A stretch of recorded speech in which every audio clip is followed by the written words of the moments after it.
It was meant to be a show of force. Russia's navy, reborn from the Soviet collapse, flexing its muscle in the Barents Sea.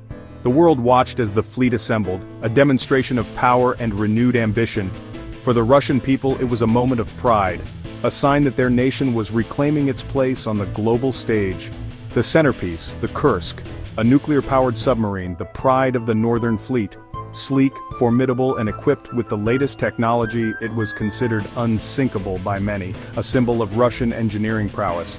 But on August 12, 2000, the Kursk vanished during the largest naval exercise in a decade. One moment, it was part of the formation. The next, it was gone, leaving only questions and confusion in its wake.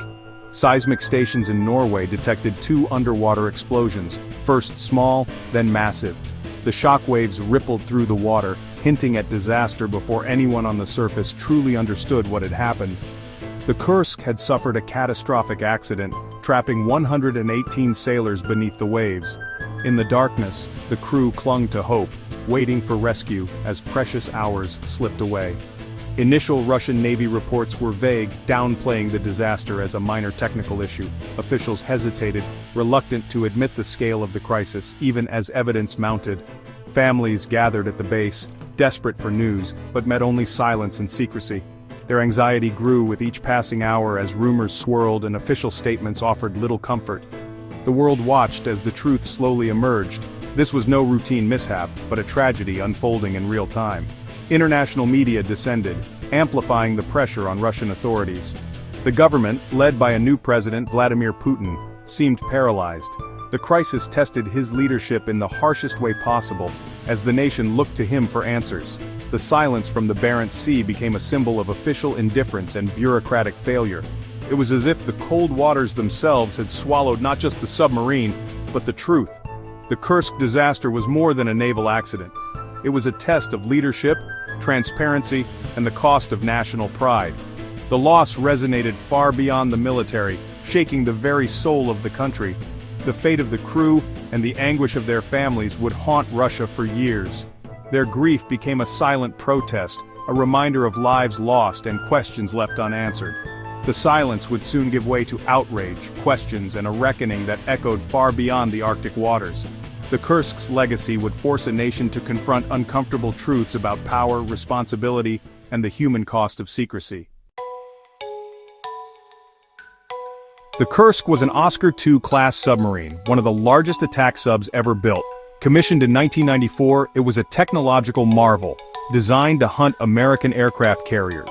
Its double hull was thought to make it nearly indestructible. The Kursk's mission: fire a dummy torpedo during a high-profile exercise, proving Russia's naval resurgence. The crew, 118 of the fleet's best, were confident, experienced, and proud. But hidden inside the Kursk was a fatal flaw. Its torpedoes used highly concentrated hydrogen peroxide, a volatile propellant abandoned by Western navies for its danger. The decision to keep using it was a mix of tradition and necessity, a risk that would prove catastrophic. As the crew prepared for their routine drill, they had no idea they were sailing toward disaster. The pride of the fleet was, in reality, a ticking time bomb. A tiny flaw would soon unleash devastation. The disaster began in the torpedo room. A faulty weld allowed hydrogen peroxide to leak from a practice torpedo. Contact with metal triggered a violent chemical reaction. At 11:28 a.m., the torpedo exploded, killing 7 instantly, and sending a fireball through the forward compartments. The shockwave was contained by the Kursk's double hull, but the fire ignited more torpedoes.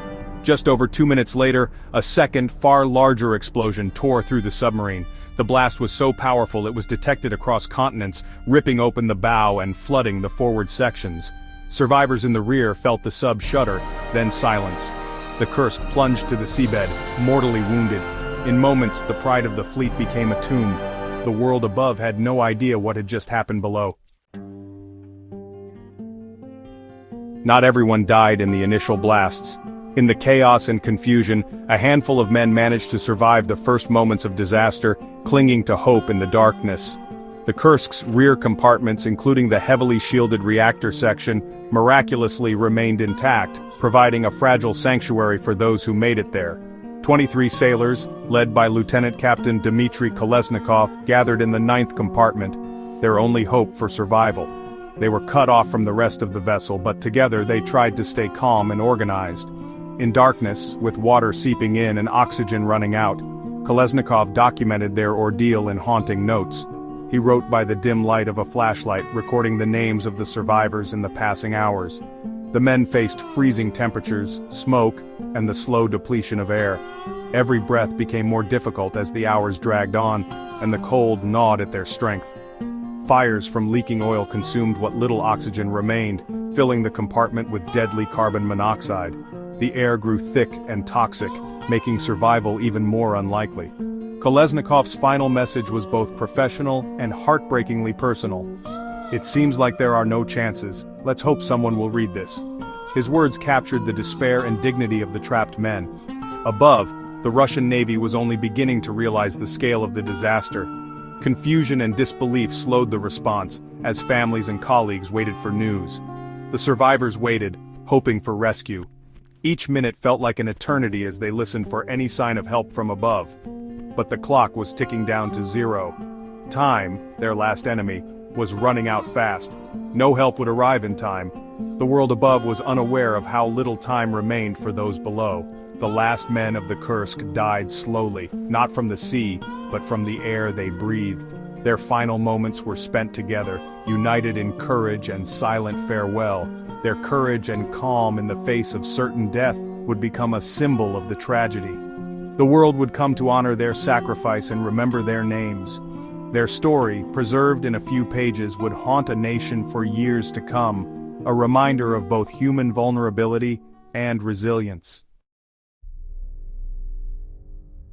The Russian Navy's rescue effort was plagued by denial and delay, as confusion and uncertainty gripped the command center. For hours, commanders assumed the Kursk had a minor problem, losing precious time as the minutes ticked by. The gravity of the situation was underestimated and critical decisions were postponed. When the wreck was finally found, hope remained. The sub rested in shallow water, and escape hatches were accessible. There was a brief window where survival seemed possible, if only the right help could arrive in time. But Russia's rescue submersibles were outdated and unreliable. One was damaged en route, further hampering the already desperate mission. The equipment meant to save lives became another obstacle. Repeated attempts to dock with the Kursk's escape hatch failed due to strong currents and a damaged hatch ring. Each failed attempt drained hope from the rescuers and the families waiting above. International offers of help from Britain and Norway were refused for days, as officials clung to secrecy and pride. The fear of exposing military secrets outweighed the urgency of saving lives. Only after mounting public pressure and growing outrage did Moscow accept foreign assistance. But by then, the window for rescue was closing fast. Norwegian divers arrived 9 days after the disaster, bringing advanced equipment and renewed hope, but also a sense of urgency and dread. They opened the hatch in hours, only to find the compartment flooded, all inside dead. The chance to save lives had slipped away, lost to the delays and missteps. The race against time had been lost long before. The rescue teams could only mourn what might have been. Technical failure, bad weather, and national pride sealed the fate of the survivors, creating a perfect storm of tragedy and regret. The world watched in horror as hope turned to grief, and the story of the Kursk became a symbol of loss and unanswered questions. The Kursk's crew had been doomed by more than just an explosion. They were caught in a web of systemic failure and bureaucratic paralysis. In the end, they were victims of a system unable to save its own, and a tragedy that could have been prevented became a national wound that would not soon heal. As the crisis unfolded, President Vladimir Putin remained on holiday in Sochi. He received vague, downplayed reports and chose not to interrupt his vacation.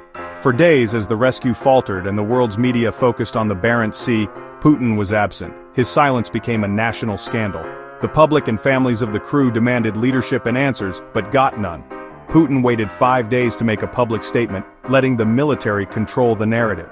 The image of a president at leisure while sailors died sparked outrage. When Putin finally met the grieving families, he was confronted by anger and accusations of lies and incompetence.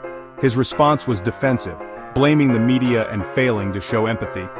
The Kursk disaster was a harsh lesson for Putin in crisis management and public perception. He learned to control the narrative and never again let events spiral out of his grasp. The tragedy shaped his leadership style for years to come. The Kursk was his first and perhaps most brutal test. The official response to the Kursk disaster was a masterclass in denial and misinformation. The Navy insisted for days that contact had been made, and oxygen was being pumped in, none of it true. Public trust evaporated as the truth emerged. Grief turned to fury, captured in a televised confrontation between Putin and the families. The government's inquiry blamed a faulty torpedo, but cleared all senior officials.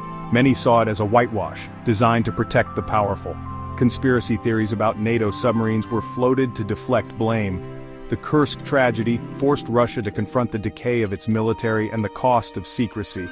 The loss of 118 sailors became a wound in the nation's psyche. The Kursk disaster forced a reckoning in Russia's military. Outdated equipment, poor maintenance, and a culture of secrecy were exposed. The tragedy spurred reforms and modernization, especially in submarine rescue. Internationally, it led to new cooperation. NATO's SMERG was created to ensure rapid joint rescue efforts. The lesson in a submarine disaster: cooperation is a necessity, not a choice. The story of the Kursk remains a symbol of state failure and human tragedy. The names of the 118 lost are etched in national memory. Kolesnikov's notes give a human voice to the statistics, a story of courage and despair. The Kursk's broken hull stands as a warning: unchecked power and secrecy come at a terrible cost. The echoes of the tragedy still resonate, a reminder never to forget those lost in the cold depths of the Barents Sea.